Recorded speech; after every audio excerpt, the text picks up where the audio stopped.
저는 오늘 제 아들을 의심하기로 결심했습니다.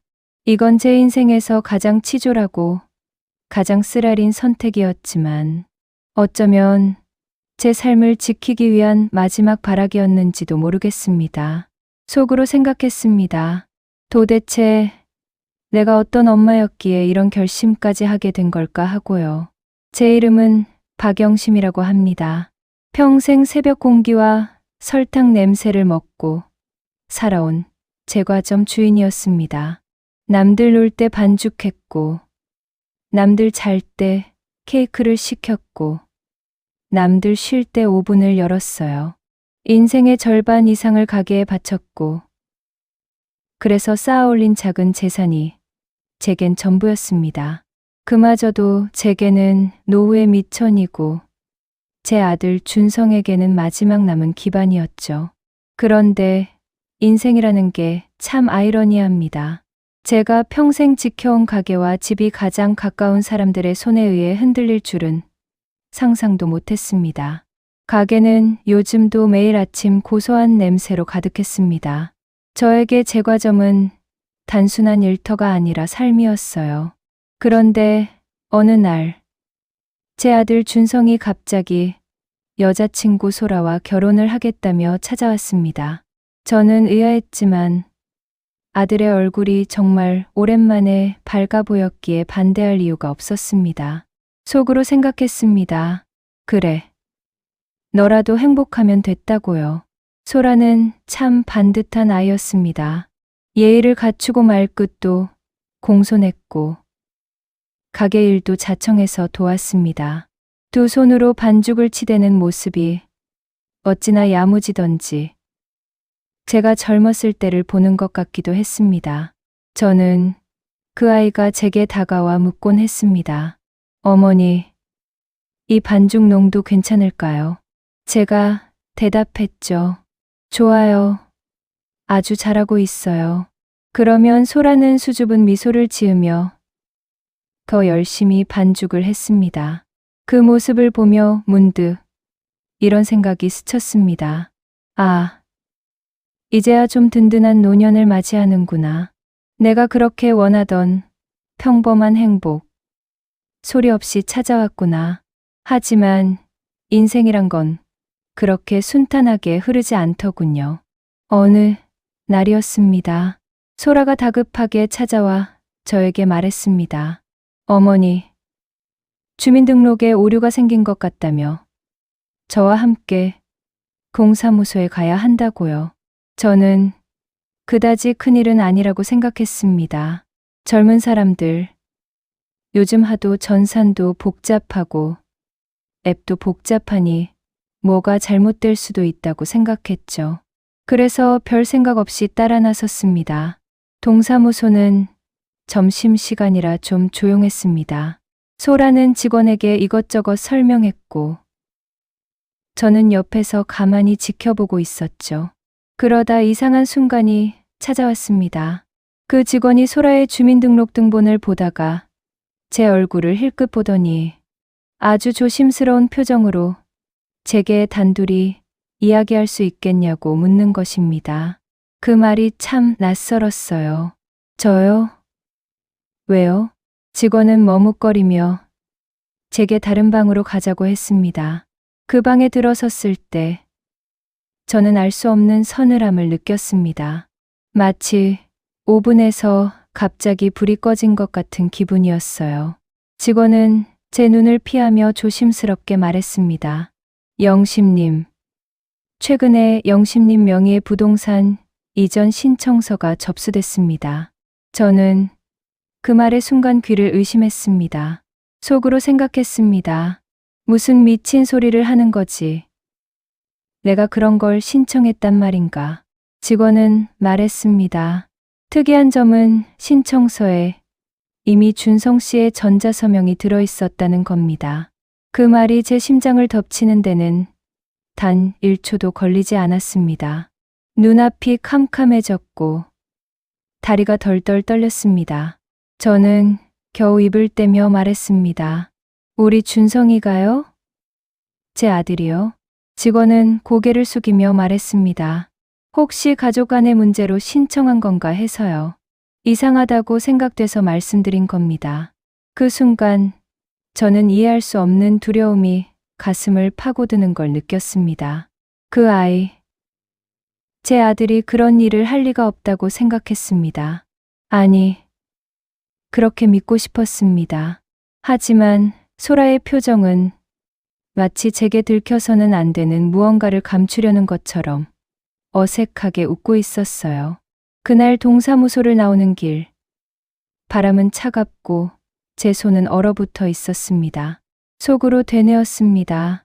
혹시 내가 모르는 사이에 무언가 벌어지고 있는 걸까? 내 아들과 그 아이가 설마 나를 속인 걸까? 제가 지금 이 이야기를 시작하면서 말했던 저는 오늘 제 아들을 의심하기로 결심했습니다. 그 결심은 바로 그날 동사무소 앞에서 시작된 것이었습니다. 제 마음속에서는 끓는 감정이 가라앉지 않았습니다. 집과 가게, 제 인생 전부가 누군가의 손에 넘어가고 있을 수도 있다는 공포. 그리고 그 누군가가 바로 제가 가장 믿었던 가족이라는 사실이 저를 가장 괴롭게 했습니다. 저는 그날 밤 침대에서 거의 잠을 이루지 못했습니다. 천장만 바라보며 계속 생각했습니다. 정말로 그 아이들이 나를 속이고 있는 걸까? 정말로 준성이가 내 등 뒤에서 전자서명까지 했단 말인가? 만약 사실이라면 내가 평생 바친 이 가게와 집은 어떻게 되는 걸까? 그리고 그보다 더 무서운 건 내 마음은 어떻게 되는 걸까? 속으로 울컥하며 생각했습니다. 만약 이게 사실이면 나는 어떻게 해야 하지? 가족이라는 이름은 도대체 어디까지 용서해야 하는 걸까? 그 뜬 눈으로 보낸 밤은 제 인생의 가장 긴 밤이었습니다. 다음 날 새벽, 저는 평소처럼 가게 문을 열었습니다. 하지만 손끝은 떨리고 반죽의 온도도 설탕의 계량도 자꾸만 틀렸습니다. 아무리 익숙한 작업이라도 마음이 흔들리면 모든 게 흔들리는 법이죠. 반죽을 치대면서도 마음속에서는 계속 소라와 준성의 얼굴이 떠올랐습니다. 속으로 생각했습니다. 내가 의심을 하고 있다는 것 자체가 얼마나 비참한 일인가 하고요. 그날 오전, 소라는 평소처럼 가게로 왔습니다. 그런데 유독 밝아 보였습니다. 아니, 오히려 너무 밝아서 이상할 정도였어요. 저는 그 웃음 뒤에 숨어 있는 무언가를 느꼈습니다. 말로 설명할 수 없는 작은 균열 같은 것. 마치 빛나는 유리잔에 생긴 아주 얇은 금처럼 보였어요. 저는 일부러 아무렇지 않은 척 물었습니다. 소라야, 어제 그 주민등록 문제는 잘 처리됐니? 소라는 잠시 얼어붙었다가 이내 환하게 웃으며 말했습니다. 아, 그거요. 그냥 직원이 헷갈린 거더라고요. 별일 아니었어요. 그런데 그 말투가 문제였습니다. 너무 빨랐고 너무 미끄러졌고 무엇보다 제 눈을 제대로 마주치지 않았습니다. 속으로 생각했습니다. 저 아이도 알고 있구나. 뭔가 숨기고 있구나. 그날 오후 준성이 가게로 왔습니다. 평소보다 일찍 왔기에 저는 반가울 법도 했지만 마음속 어딘가가 먼저 긴장했습니다. 준성은 다짜고짜 말했습니다. 엄마, 힘들지 않아? 이제 좀 쉬어도 돼. 그 말은 어딘가 진심 같으면서도 또 어딘가 계산된 문장처럼 들렸습니다. 저는 조심스레 물었습니다. 준성아, 혹시 엄마 명의로 된 집이나 가게 관련해서 뭔가 서류에 사인한 적 있니? 준성의 눈이 단 0.5초 흔들렸습니다. 아주 미세한 흔들림. 그 흔들림이 제 가슴을 완전히 무너뜨렸습니다. 준성은 곧바로 말했습니다. 아니야, 그럴 리가 없잖아. 말은 단호했지만 표정은 그렇지 않았습니다. 제가 그 아이를 얼마나 오래 키웠는데 그 정도는 압니다. 속으로 생각했습니다. 내 아들이 이렇게 거짓말을 하는구나. 이걸 내가 지금 눈앞에서 보고 있구나. 저는 더 이상 묻지 않았습니다. 괜히 자극하면 더 큰 거짓말을 들을 것 같았고, 그러면 제 마음이 더 찢어질 것 같았습니다. 그저 고개만 끄덕이고 말았습니다. 그 순간 제 마음은 이미 예전의 따뜻한 엄마의 마음이 아니었습니다. 의심과 두려움이 한데 엉켜 부패한 반죽처럼 질척거렸습니다. 밤이 되자 저는 더 이상 혼자서 이 문제를 끌어안을 수 없다는 걸 깨달았습니다. 그래서 제과점 문을 닫고 바로 법률 상담을 알아봤습니다. 변호사는 제 이야기를 듣고 깊은 숨을 내쉬더니 말했습니다. 부동산 이전 신청서라면, 이미 전자서명된 상태라면 서류가 진행 중일 가능성이 큽니다. 저는 손이 떨려 컵을 떨어뜨릴 뻔했습니다. 속으로 생각했습니다. 정말로 그 아이들이 나를 버리려 한 걸까? 변호사는 말을 이어갔습니다. 혹시 가족분들 사이에 재산을 미리 정리하려는 얘기가 오갔나요? 저는 고개를 저었습니다. 우리 준성이가 그런 이야기를 할 아이가 아니라고 생각했어요. 하지만 변호사는 현실적으로 상황을 보자며 서류 조회를 같이 진행해보자고 했습니다. 그 순간 제 마음은 두 가지 감정이 엇갈렸습니다. 하나는 진실을 알고 싶다는 마음, 다른 하나는 차라리 모른 채 살고 싶다는 마음. 속으로 생각했습니다. 만약 진실이 드러나면 나는 그 아이를 어떻게 대해야 하지? 다음 날 변호사와 저는 등기소에 갔습니다. 담당 직원은 제 이름을 확인하더니 모니터를 보며 잠시 정적에 빠졌습니다. 그 정적이 마치 몇 년처럼 느껴졌습니다. 그리고 직원이 조용히 말했습니다. 해당 부동산 이전 신청서가 접수된 것은 사실입니다. 신청인은 박영심님, 그리고 공동 처리자로 아드님과 며느리분 이름이 함께 들어가 있습니다. 그 말을 듣는 순간 제 귓가에서는 뭔가 쨍하고 금이 가는 소리가 들리는 것 같았습니다. 내 인생의 중심을 이루고 있던 신뢰라는 그릇이 산산조각 나는 소리였죠. 직원은 말을 덧붙였습니다. 현재 진행 단계는 최종 검토 직전입니다. 늦지 않게 이의를 제기하셔야 합니다. 그 말을 듣는 순간 제 다리는 풀려버렸습니다. 변호사가 옆에서 저를 붙잡았습니다. 저는 떨리는 목소리로 말했습니다. 도대체 왜 우리 아이가 이런 일을 했을까요? 변호사는 조심스레 말했습니다. 부부가 해외 이주 준비를 하는 경우에도 이런 일이 종종 생깁니다. 해외? 순간 제 머릿속에서 소라가 했던 말들이 떠올랐습니다. 요즘 영어 공부 중이라던 말, 해외 기술자 비자가 있다던 말, 제과점을 배워두면 어디서든 쓸 수 있다는 말. 그 모든 말들이 갑자기 섬뜩하게 엮였습니다. 속으로 생각했습니다. 그 아이들 이미 모든 걸 계획해 둔 걸까? 그날 밤 저는 가게에 홀로 앉아 오븐 불빛만 바라보고 있었습니다. 마치 오븐 속에서 부풀다 꺼진 빵처럼 제 마음도 꺼져 있었습니다. 이게 정말 가족이 할 짓인가? 내가 평생 바친 이 재산이, 이 가게가 이렇게 한순간에 흔들릴 수 있는 건가? 그리고 그때 저는 처음으로 이렇게 생각했습니다. 그래. 나는 더 이상 가만히 있을 수 없어. 이제부터는 내 인생을 지키기 위해서라도 싸워야 해. 그 결심은 제가 평생 한 번도 내려본 적 없는 무서운 결심이었습니다. 변호사와 함께 등기소에서 돌아오던 그날, 저는 창밖만 멍하니 바라보았습니다. 차창에 비친 제 얼굴은 제가 알던 얼굴이 아니었습니다. 평생 반죽을 치대며 얻은 굳은 살과 주름은 그대로였지만 그 안에 담긴 표정은 전혀 달랐습니다. 배신을 깨달은 사람의 얼굴이었고 믿음을 잃은 어머니의 얼굴이었습니다. 속으로 생각했습니다. 이 나이에 이런 일로 흔들리다니 참 어리석은 삶이구나 하고요. 집에 돌아왔을 때 모든 것이 어색해 보였습니다. 거실의 소파, 주방의 커피포트, 벽에 걸린 가족 사진까지. 특히 사진 속에서 환하게 웃고 있는 준성의 모습이 저를 더 아프게 했습니다.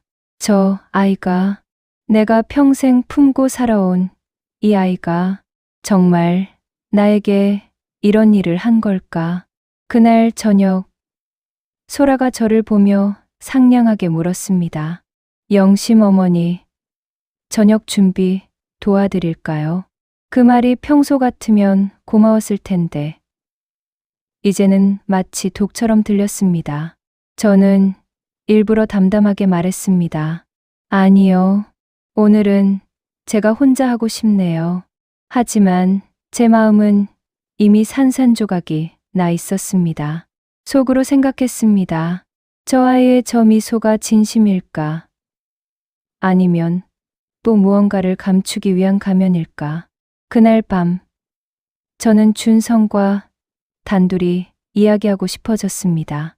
못 본 척, 못 들은 척, 모른 척 했던 모든 것들을 이제는 확인하고 싶었습니다. 그래서 늦은 밤, 준성이 퇴근해 들어오자 조용히 말했습니다. 준성아, 엄마랑 잠깐 얘기 좀 하자. 준성은 휴대폰을 내려놓으며 말했습니다. 왜? 무슨 일 있어? 그 말투가 너무 평범해서 저는 더 슬펐습니다. 평범한 말투 뒤에 숨은 비밀을 생각하니 가슴이 미어졌습니다. 저는 조심스럽게 물었습니다. 혹시 소라랑 요즘 해외 이야기 많이 하니? 준성은 순간 눈을 크게 뜨더니 이내 시선을 피했습니다. 아니 그냥 가끔. 그 말도 어딘가 미끄러지는 느낌이었습니다. 저는 정면으로 말했습니다. 준성아, 엄마 명의 서류에 내 전자서명이 들어갔다고 하더라. 그 말이 끝나기가 무섭게 준성의 표정이 굳었습니다. 입술이 떨리고 손이 바지 주머니를 쓸쓸하게 쥐었습니다. 그 모습만으로도 확신은 더 깊어졌습니다. 준성은 억지로 웃으며 말했습니다. 엄마, 그거 오해야. 진짜 아무것도 아니야. 저는 더 이상 그 말을 믿을 수 없었습니다. 속으로 생각했습니다. 그래, 이 아이가 지금도 나에게 거짓말을 하는구나. 저는 다시 물었습니다. 정말 아무것도 아니니? 내 인생이 걸린 문제인데 정말 아무것도 아니라고 말할 수 있니? 준성은 대답하지 못했습니다. 고개를 숙이고 발끝만 보며 떨었습니다. 그 침묵이 무엇보다 무서웠습니다. 거짓말이든 진실이든 어떤 말이라도 해줬으면 좋았을 텐데 그 침묵이 모든 답이었습니다. 그날 밤 저는 방 안에서 홀로 무너졌습니다. 눈물이 흘러내렸고 손이 떨렸습니다. 하지만 울면서도 스스로에게 말했습니다. 영심아, 정신 차려. 너 혼자 흐느끼는다고 해결되는 게 아니야. 너의 집, 너의 가게, 너의 인생이 지금 위태롭다고. 며칠 뒤 변호사에게서 연락이 왔습니다. 영심님, 서류 무효화를 위한 대비 절차를 밟아야 합니다. 만약 상대가 악의적으로 움직인 게 맞다면 더 늦기 전에 법적으로 대응해야 합니다. 저는 그 말을 듣고 한참 동안 말이 나오지 않았습니다. 법적으로 대응. 이 단어가 제 인생에 들어올 줄은 몰랐습니다. 특히 대상이 제 아들과 며느리일 줄은 더더욱요. 속으로 생각했습니다. 이게 정말 옳은 일일까? 하지만 또 한편으로는 생각했습니다. 내가 지키지 않으면 아무도 지켜주지 않는다. 그날 오후 저는 소라의 행동을 유심히 지켜봤습니다. 그리고 그제야 작은 조각들이 보이기 시작했습니다. 소라가 요즘 자주 통화하던 번호, 제가 가까이 가면 급하게 통화를 끊던 행동, 냉장고에 붙어있던 여행 상품 안내지, 가게에서 재고 정리를 하며 이상하게 서둘러 물건을 빼던 모습, 그 모든 조각들이 하나의 그림으로 맞춰지고 있었습니다. 속으로 생각했습니다. 그래, 이건 우연이 아니야. 이건 계획된 그림이야. 며칠 뒤 결정적인 일이 벌어졌습니다. 가게, 장부가 들어있던 사무실 서랍, 그 서랍이 누군가 다녀간 것처럼 어수선하게 흐트러져 있었습니다. 서류 몇 장은 뒤집혀 있었고 인감 도장함은 미세하게 벗겨져 있었습니다. 그 순간 저는 확신했습니다. 아, 이 아이들은 이미 움직이고 있구나. 이건 더 이상 의심이 아니라 현실이구나. 그날 저녁 저는 변호사에게 단호하게 말했습니다. 저 서류 무효화 진행하겠습니다. 이제 정말로 제 인생을 지키고 싶습니다. 변호사는 고개를 끄덕였습니다. 그리고 말했습니다. 힘드실 겁니다. 하지만 반드시 필요한 결정입니다. 집으로 돌아오는 길, 저는 숨을 깊게 들이마셨습니다. 그리고 마음속으로 되뇌었습니다. 그래, 이제부터는 싸움이다. 이 싸움에서 지면 내 인생이 완전히 사라진다. 그날 밤, 저는 오랜만에 잠을 조금 이뤘습니다. 눈을 감기 전 제 자신에게 이렇게 말했습니다. 영심아, 이제 시작이야. 이제부터 진짜 내 삶을 지켜야 해. 서류 무효화 절차를 시작한 날, 저는 마음이 이상하게도 조금 가벼워졌습니다.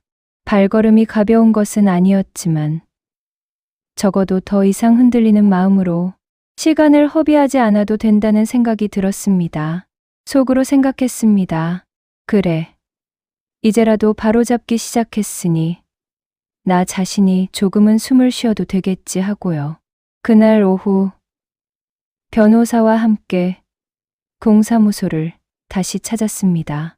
담당 직원은 제 얼굴을 보자마자 표정이 굳었습니다. 저를 불쌍하다는 듯 혹은 조심스러워해야 한다는 듯 애매한 미묘한 표정이었죠. 직원은 조용히 말했습니다.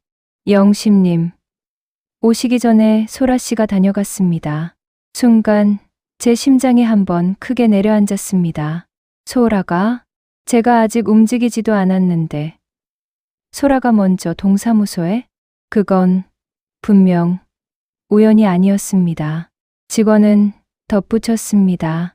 혹시 가족 간에 오해가 있는 것 같다는 말을 남기고 가셨습니다. 저는 속으로 생각했습니다. 오해가 아니야. 너무 많은 조각들이 이미 맞춰지고 있잖아.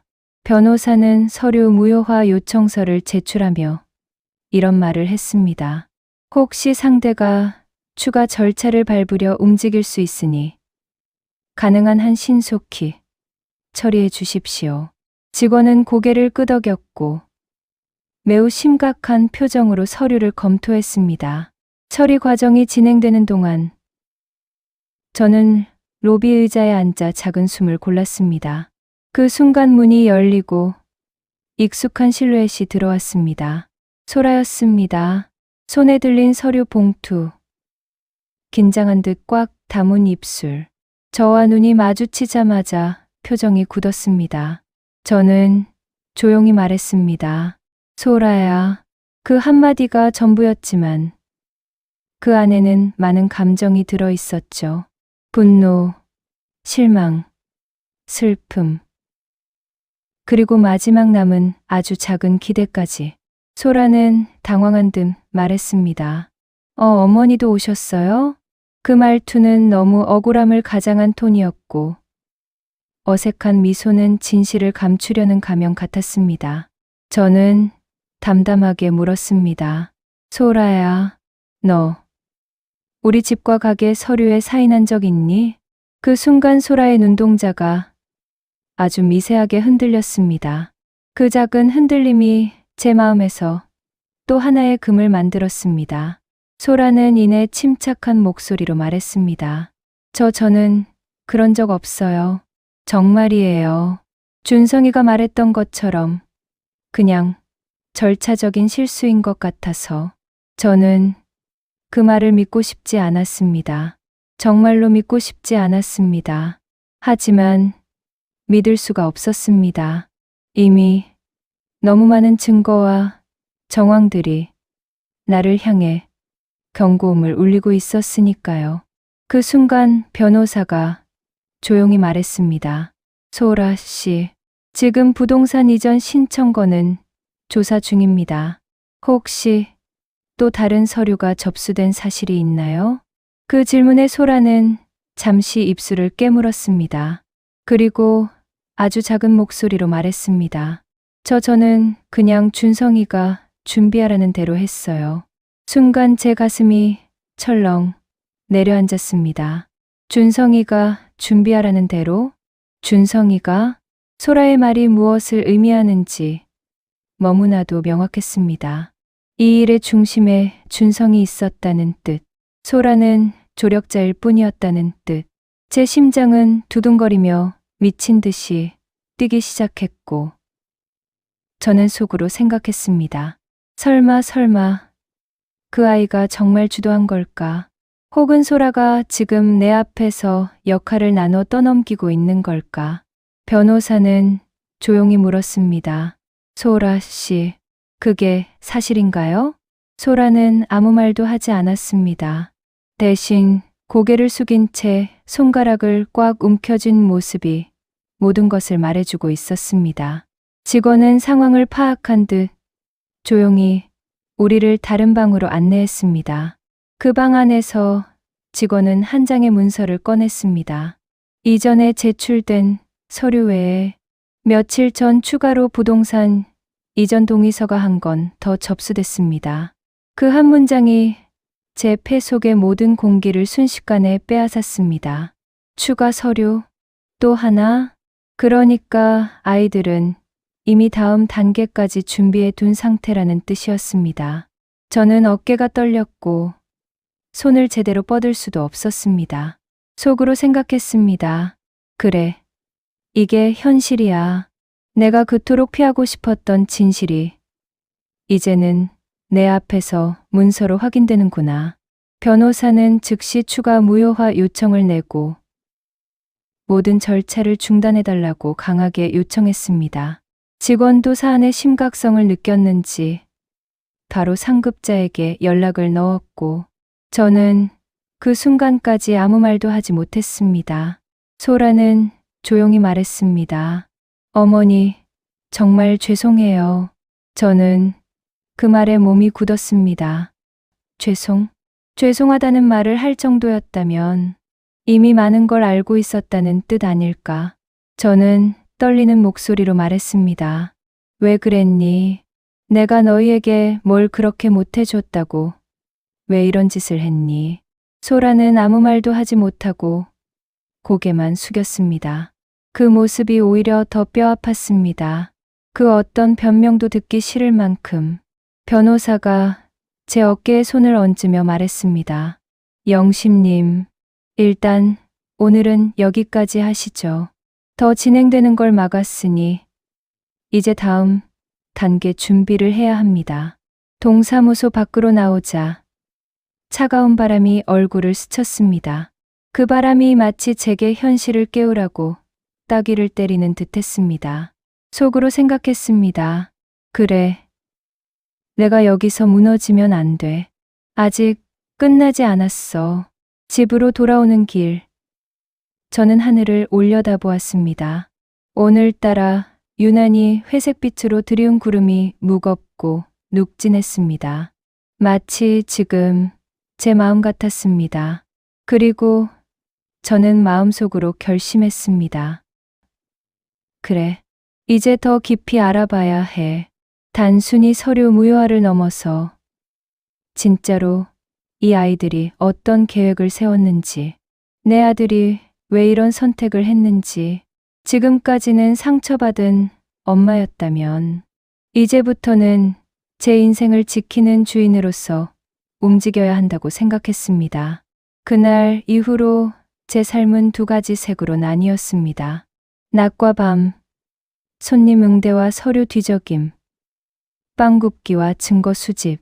하나는 겉으로 보이는 평온한 일상이고 다른 하나는 속으로 끓는 전쟁의 시간들이었습니다. 속으로 생각했습니다. 이게 정말 내 삶에 남은 시간이 될 수는 없다고요. 평생 5분 불빛만 보며 살아온 내가 이제 밤마다 서류 더미를 헤집고 다니는 사람이 되다니요.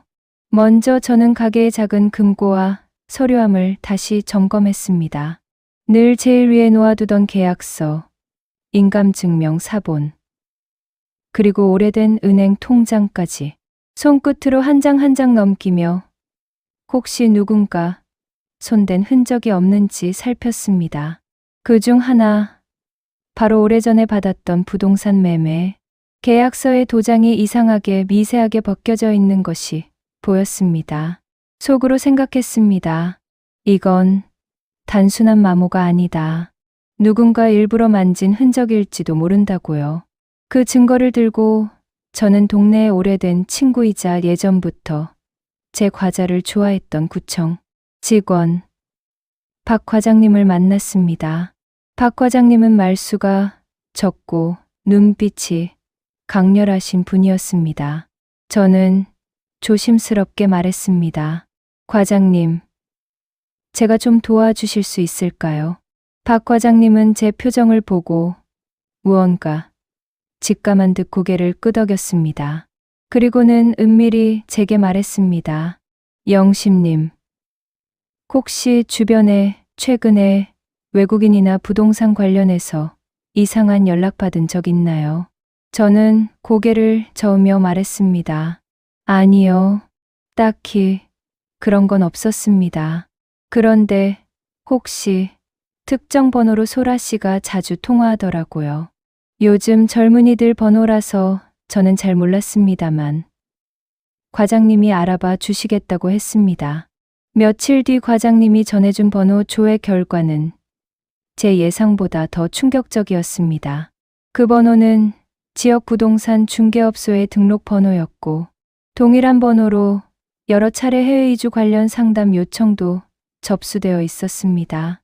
게다가 번호 소유자 명의는 개인 브로커로 등록된 이 지역에서는 잘 알려진 사람이었습니다. 속으로 생각했습니다. 그제서야 모든 퍼즐 조각이 하나로 맞춰지기 시작했습니다. 소라와 준성은 단순히 도망칠 계획이 아니고 이미 누군가와 연결되어 실무적 도움까지 받았던 것이구나. 그 증거들을 가지고 저는 변호사와 함께 은행까지 가서 계좌 내역을 요구했습니다. 법적 절차를 밟아 정식으로 요청할 수밖에 없었습니다. 은행 직원은 차분하지만 단호하게 말했습니다. 영심님, 개인정보 보호 때문에 절차가 필요합니다. 저희가 도와드릴 테니 서류를 준비해 주십시오. 저는 깊게 숨을 들이쉬고 모든 서류를 제출했습니다. 며칠 뒤 은행에서 온 서류의 핵심은 명확했습니다. 특정한 날짜의 소라 명의의 계좌로 큰 금액이 이체된 기록은 없었지만 가게 운영비로 쓰였던 계좌에서 소액 여러 건이 외부로 빠져나간 흔적이 있었습니다. 소액으로 여러 번 나눈 이체 패턴은 흔히 돈을 빼돌리거나 가금 세탁을 시도할 때 쓰이는 수법이었습니다. 속으로 생각했습니다. 그들이 거액을 한 번에 빼갔다면 더 분명했을 텐데 이렇게 조금씩 나눠 빼갔다는 건 은밀하고 계획적이었다는 뜻이겠구나. 전문가의 도움을 받아 더 깊이 파고들자 한 가지 더 놀라운 사실이 드러났습니다. 그간 제가 준성의 이름으로 받은 우편물 중 몇 통이 사라져 있던 것이 기억났는데 그것들이 바로 부동산 관련 서류와 전자서명 관련 안내문이었습니다. 집에서 누군가 서류를 훑어본 흔적을 이제야 떠올리니 근골이 오싹했습니다. 속으로 생각했습니다. 누군가 내 집에 들어와 내 우편물을 훔쳐본 것인가? 아니면 내 아들이 일부러 숨긴 것인가? 분석 결과 전자서명은 외부 기기에서 이루어진 흔적이 발견되었습니다. 서명이 입력된 IP 주소는 집이 아닌 다른 지역의 인터넷망으로 찍혀 있었고, 그날 준성이 집에 있었는지 CCTV로 확인해 보니 준성은 그 시간대에 가게에 있었던 것이 아니라 인근 카페에서 통화를 하는 모습이 잡혔습니다.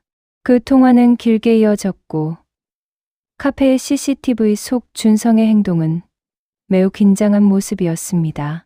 속으로 생각했습니다. 이건 우연이 아니다. 모든 짜임새가 이미 완성되어 있구나. 결국 우리는 증거를 들고 경찰에 정식으로 수사를 의뢰했습니다. 경찰은 처음에는 가족 간 사안이라 조심스러워했지만 서류 위조와 명예 도용 정황이 명백하니 형사적 수사로 전환하겠다고 했습니다.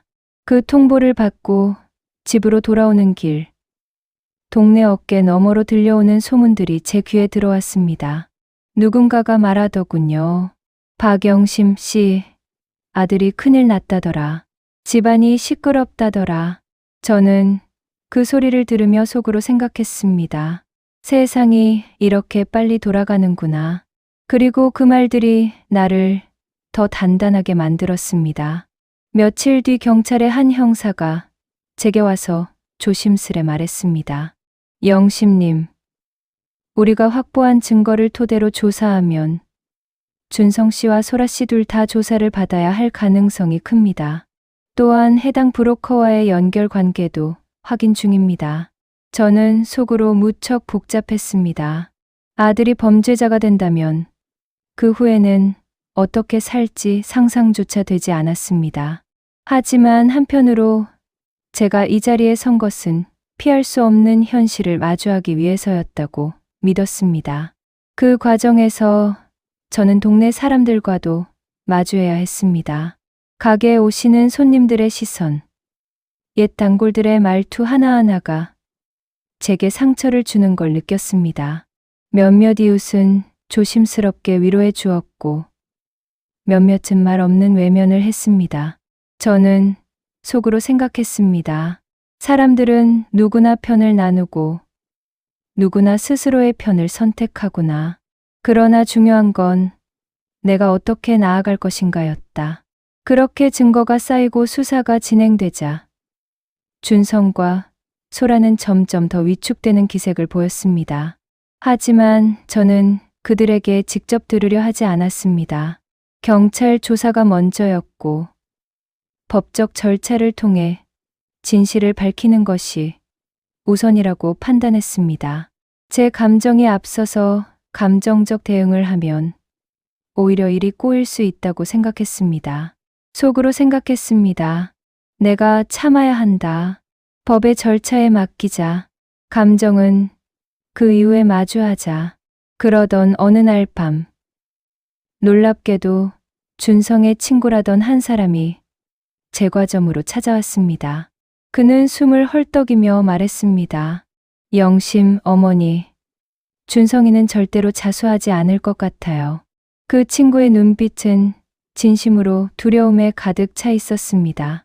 저는 그 말을 듣고 또다시 가슴이 내려앉았습니다. 이 싸움이 끝나려면 아직 멀었구나 하는 현실이 갑자기 크게 느껴졌습니다. 그날 밤, 저는 오래된 사진첩을 꺼냈습니다. 준성이가 어렸을 때 찍은 사진들, 미소 가득한 얼굴들, 손이 떨려 사진을 쓰다듬으며 속으로 중얼거렸습니다. 이 아이가 어떤 길을 걸어왔기에 이런 선택을 했을까? 나는 어디서부터 잘못된 걸까? 하지만 사진 속 준성의 눈빛은 여전히 아이 같았고 저는 그 모습을 보며 마음 한쪽이 무너지는 것을 느꼈습니다. 그럼에도 불구하고 저는 계속 서류를 모으고 증인을 찾고 변호사와 경찰과 밤늦게까지 통화했습니다. 제 삶은 피곤했지만 그 피곤함은 이제 진짜로 살아있다는 느낌을 주었습니다. 싸움 중인 사람의 피로는 공허한 것이 아니라 목표가 있는 피로였으니까요. 속으로 생각했습니다. 이 싸움에서 이겨야 한다. 그래야 내가 다시 빵 굽는 일상으로 돌아갈 수 있다. 며칠 후 경찰에서 연락이 왔습니다. 형사가 조심스레 말했습니다. 영심님, 확보한 증거와 진술이 거의 완벽히 일치합니다. 준성과 소라 두 사람 모두 서류 위조와 명예 도용, 그리고 사기적 행위에 대해 조사를 받아야 할 상황입니다. 저는 숨을 크게 들이마시며 속으로 생각했습니다. 드디어 진실이 세상 밖으로 나오려는구나. 그날 저녁, 저는 가게 문을 닫고 홀로 오븐 앞에 섰습니다. 빵 반죽을 치대면서도 손끝이 떨렸습니다. 속으로 생각했습니다. 이 아이들을 과연 내가 믿고 키웠던 건가? 그렇게 생각하니 마음 한쪽이 새카맣게 다 들어갔습니다. 하지만 동시에 결심도 단단해졌습니다. 내 평생 모은 것, 내가 일군 것, 내가 사랑한 이 모든 것을 지키기 위해서라면 나는 흔들려서는 안 된다. 속으로 다짐했습니다. 흔들리지 마, 영심아. 이제부터는 엄마가 나서야 한다. 다음 날, 경찰과 변호사, 그리고 담당 공무원과 함께 사건의 전말을 확인했습니다. 서류 제출 시점, 전자서명 경로, 계좌이체 내역까지 상세히 검토되었습니다. 모든 것은 준성과 소라가 사전에 계획적으로 움직였다는 정황을 보여주고 있었습니다. 속으로 생각했습니다. 이 아이들이 정말 치밀하게 준비했구나. 저는 경찰서에서 준성과 소라를 직접 마주할 기회가 있었습니다. 준성은 눈치를 보며 어색하게 서 있었고, 소라는 손을 꼭 모으고 고개를 숙였습니다. 저는 떨리는 목소리로 물었습니다. 왜 이런 짓을 했니?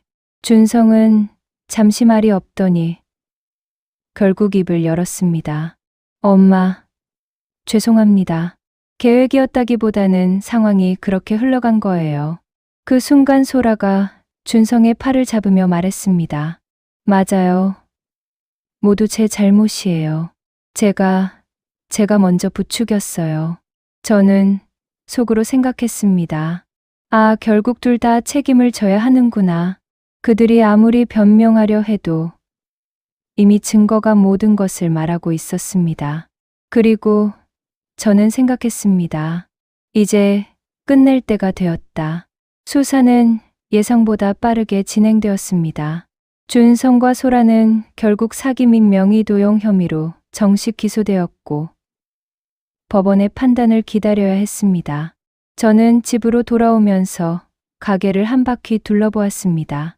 손님들이 준 사랑, 동네 사람들의 시선, 그리고 평생 쌓아온 추억들이 떠올랐습니다. 속으로 생각했습니다. 결국 나는 이 모든 것을 지켜냈구나. 며칠 뒤, 저는 가게를 정리하기 시작했습니다.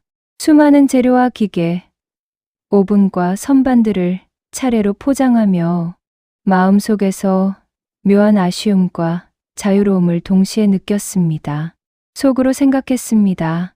이제 나는 누군가에게 기대지 않아도 충분히 살 수 있는 사람이 되었구나. 그렇게 제주로 내려가 작은 홈베이킹 공방을 열었습니다. 조용하고 작은 공간이었지만 매일 반죽을 치대며 빵을 구우면서 저는 평온을 되찾았습니다. 손님들이 맛있게 빵을 먹는 모습을 보며 미소 짓는 순간, 그간 쌓였던 긴장이 조금씩 풀렸습니다. 속으로 생각했습니다. 삶은 이렇게 다시 시작되는 거구나.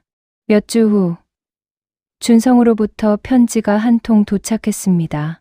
편지에는 자신의 잘못과 후회, 그리고 진심, 어린 사죄의 말이 담겨 있었습니다.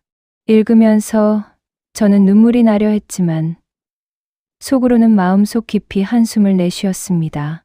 그들을 용서한다는 의미가 아니라 이제 더 이상 그들의 선택에 나의 행복을 맡기지 않겠다는 결심이었습니다. 저는 편지를 접어 책장에 조용히 넣었습니다. 그리고 오븐 앞에 서서 따뜻한 빵 반죽을 치대며 속으로 생각했습니다. 나는 충분히 강했다. 누군가에게 의지하지 않아도 내 삶은 충분히 지켜낼 수 있었다.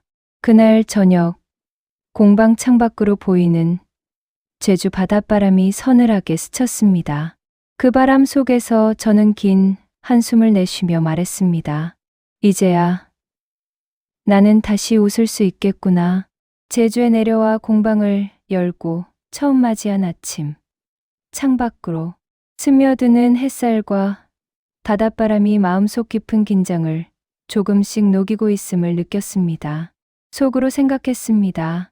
이렇게 평온한 일상이 오랜만이구나. 그동안 마음속에서 부글거렸던 분노와 배신감, 두려움이 조금씩 가라앉는 걸 느꼈습니다. 하지만 마음 한켠에는 아직 완전히 풀리지 않은 긴장감이 있었습니다. 준성과 소라가 법적 처벌을 받는 동안 저는 가만히 있을 수만은 없었습니다. 속으로 다짐했습니다. 그들이 진심으로 뉘우치고 책임지는 모습을 보여줄 때까지 나는 나 자신을 지켜야 한다고요. 공방이 자리를 잡아가는 동안 저는 손님 한 명 한 명에게 정성을 다했습니다. 빵을 반죽하며 쿠키를 굽고 케이크를 장식할 때마다 마음속에서는 지난 몇 달간의 사건들이 빠르게 스쳐갔습니다. 속으로 생각했습니다. 이렇게 평범한 일상이 이렇게 소중한 줄 몰랐구나. 손님들이 웃으며 빵을 받아가는 모습 속에서 제 자신이 다시 살아있음을 느꼈습니다. 그 사이 법원에서는 준성과 소라의 재판이 본격적으로 진행되었습니다. 변호사는 저에게 매번 상황을 자세히 알려주었고 저는 그 소식을 들으면서 마음속으로 복잡한 감정을 정리했습니다. 속으로 생각했습니다.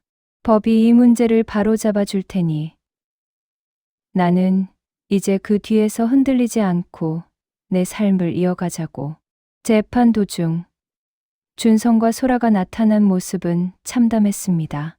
둘 다 얼굴이 창백했고 눈빛은 혼란스러움과 후회로 가득 차 있었습니다. 재판정에서의 그들의 모습은 마치 어린아이처럼 두려움에 떨고 있었지만 그 두려움이 이제는 나를 향한 것이 아닌 자신들이 저지른 일에 대한 두려움이라는 점이 분명했습니다. 저는 재판정에서 직접 그들을 마주했지만 말을 꺼내지 않았습니다. 속으로 생각했습니다. 이제는 그들의 눈치를 보며 감정적으로 대응할 때가 아니다. 법이 판단을 내리고 나는 내 삶을 지키는 것에 집중해야 한다. 그렇게 재판이 진행되는 동안 공방은 점차 지역 주민들에게 알려지기 시작했습니다. 제주 바닷가의 작은 마을에서 저희 홈베이킹 공방은 정성껏 만든 빵으로 마음을 치유하는 공간으로 소문이 났습니다. 손님들의 미소 속에서 저는 평생을 바쳐 쌓아온 내 노력과 정성이 결코 헛되지 않았음을 느꼈습니다. 어느 날 공방 문을 닫고 창밖으로 바다를 바라보던 저는 오래된 가족 사진첩을 다시 꺼냈습니다. 속으로 생각했습니다. 준성아, 소라야, 너희 선택은 나를 아프게 했지만 나는 살아남았구나. 나는 아직 내 삶의 주인임을 깨달았구나. 사진 속 준성의 순수한 웃음을 바라보며 마음 한쪽에서 따뜻한 감정이 스며들었습니다. 그때 편지가 한 통 날아왔습니다. 준성의 손에서 나온 편지였습니다. 편지에는 솔직한 후회와 사죄, 그리고 앞으로 더 나은 사람이 되겠다는 다짐이 담겨 있었습니다. 편지를 읽는 순간 저는 울지도 웃지도 못하고 그저 깊은 숨을 내쉬었습니다. 속으로 생각했습니다. 이제 이 일은 끝났구나. 그들이 무엇을 배우든 나는 내 삶으로 돌아가면 된다.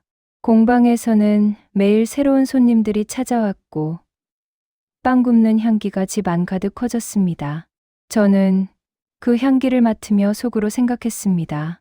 삶은 이렇게 작은 순간 속에서 회복되는구나.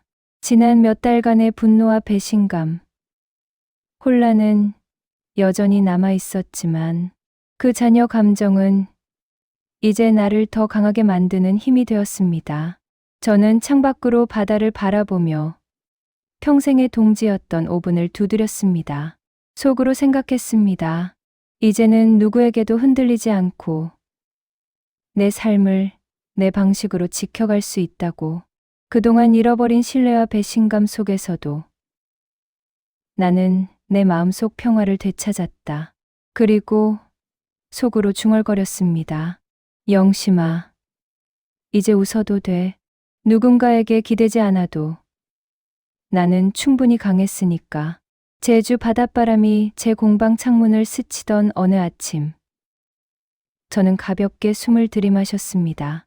지난 몇 달간의 사건이 마치 꿈처럼 느껴지기도 하고 현실처럼 생생하게 떠오르기도 했습니다. 속으로 생각했습니다. 이 모든 고통과 분노, 배신과 혼란 속에서도 나는 살아남았구나. 그동안 준성과 소라의 재판은 최종적으로 판결이 내려졌습니다. 준성과 소라는 사기와 명의도용 혐의로 처벌을 받았고 그 과정에서 자신들의 잘못을 인정했습니다. 속으로 생각했습니다. 이젠 법이 그들의 선택을 단호히 정리해 주었구나.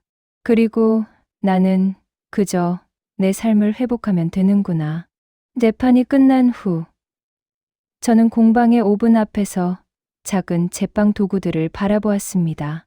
손끝에 익숙한 반죽의 감촉이 전해질 때마다 지난 세월의 노력과 내 삶의 흔적이 느껴졌습니다. 속으로 생각했습니다. 평생 빵을 구워온 내가 이렇게 다시 평온을 느낄 수 있다니. 세월이 나를 시험했지만 결국 나는 이겨냈구나. 그날 오후 우연히 마을 주민 몇 분이 공방을 찾아왔습니다. 오래된 단골과 새로운 손님들이 함께였고 그들의 얼굴에 담긴 호기심과 기대가 제 마음을 따뜻하게 만들었습니다. 속으로 생각했습니다. 사람들의 웃음과 신뢰가 이렇게 힘이 되는 줄 몰랐구나. 며칠 뒤 준성으로부터 다시 한 통의 편지가 도착했습니다. 이번에는 짧지만 진심이 담긴 글이었습니다. 아들 준성은 편지에서 자신의 잘못을 다시 한번 사죄하며 앞으로 더 나은 사람이 되겠다는 약속을 적었습니다. 저는 편지를 접으며 속으로 생각했습니다. 이제 이 아이가 어떤 길을 걸어갈지는 그 아이의 몫이구나. 내 몫은 끝까지 내 삶을 지키는 것뿐이라는 걸 깨달았습니다. 공방은 매일 분주했습니다. 반죽을 치대고 빵을 굽고 케이크를 장식하며 하루하루를 채워갔습니다. 손님들의 웃음과 대화, 바닷바람에 실린 빵 향기는 제 마음을 한층 안정시키고 평온하게 만들었습니다. 속으로 생각했습니다. 이렇게 작은 일상 속에서 내가 살아있음을 느끼는 것이야말로 진정한 행복이구나. 어느 날 저녁, 저는 바닷가를 걸었습니다. 발끝으로 모래를 밟으며 지난날의 배신과 상처를 떠올렸습니다. 그때 깨달았습니다. 사람은 배신과 고통 속에서도 회복할 수 있다는 사실을. 속으로 생각했습니다. 나는 충분히 강하다. 누구에게도 의지하지 않아도 내 삶을 지킬 수 있다. 그 후 저는 공방에서 작은 수업도 시작했습니다. 아이들에게 빵 굽는 법을 가르치며 삶의 즐거움과 성취를 느끼게 해주는 시간을 가졌습니다. 아이들의 눈빛과 웃음 속에서 저는 내 삶이 이렇게 다른 사람에게도 영향을 줄 수 있다는 것을 알게 되었습니다. 속으로 생각했습니다. 이렇게 작은 행복이 모여 내 삶을 더욱 단단하게 만드는구나. 밤이 되면 공방 창밖으로 별빛이 비쳤습니다. 바다와 하늘이 맞닿은 수평선 위로 달빛이 반짝이며 긴 하루를 마무리하는 듯 했습니다. 저는 5분 불빛 속에서 반죽을 마무리하며 속으로 중얼거렸습니다. 영심아, 이제 너는 자유다. 지난 모든 배신과 상처를 이겨냈고 앞으로도 너의 삶을 지켜갈 수 있다. 그날 밤 저는 깊은 숨을 들이마시며 평생 처음으로 혼자서 완전히 평온한 마음으로 잠자리에 들었습니다. 속으로 생각했습니다. 내 삶은 여전히 아름답고 나는 여전히 강하다. 그리고 무엇보다 이제 내일을 향해 다시 웃으며 나아갈 수 있음을 깨달았습니다. 그렇게 제 삶은 다시 움직이기 시작했습니다. 과거의 배신과 상처는 잔잔한 바다처럼 마음속에 남아 있었지만 그 물결 위로 나는 다시 일어나 걸어갈 힘을 얻었습니다. 속으로 생각했습니다. 삶은 언제나 계속된다. 그리고 나는 충분히 강하다. 이제 저는 평온 속에서 새로운 시작을 맞이했습니다. 작은 공방, 빵 굽는 일상, 바닷바람과 햇살, 그리고 내 마음속의 평화가 모두 함께했습니다. 속으로 생각했습니다. 이 평화는 누구도 빼앗을 수 없고 나 자신이 지킨 것이니까요.